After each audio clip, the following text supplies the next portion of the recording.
Patterns in relations and first differences. Look at the table of data below. What pattern exists, and can I tell if it's linear or nonlinear?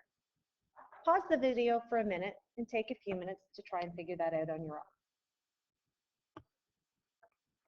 If I look at the data, I can see that the y values are always increasing by 2.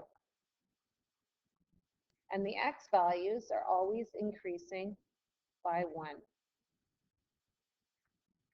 So as x increases by 1, y increases by 2. Remember, the y increase is known as first differences, and it's constant, so we can say for sure that the relation is linear.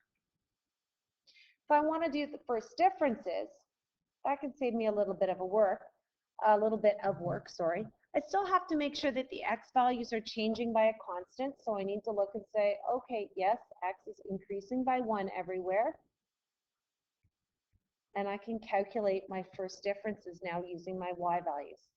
So the first thing I would do is 6 take away 4 is 2. 8 take away 6 is 2. 10 subtract 8 is 2, and 12 subtract 10 is 2.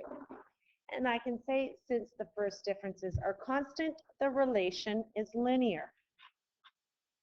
Finally, I can check it by graphing.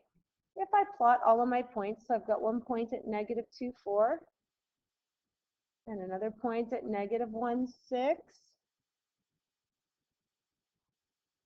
and another point at 0, 8. Of course, you guys will have an easier time plotting your points than I will. Another point at 1, 10, and the last point is at 2 and 12. And when I get my handy dandy ruler out, I'm going to draw a line, and I will see that my line will pass through the center of all of my points, if of course I plotted my points perfectly, which I did not. You see my points are a little bit off. And I can again state that this is a linear relation because a straight line can be drawn through all of the points.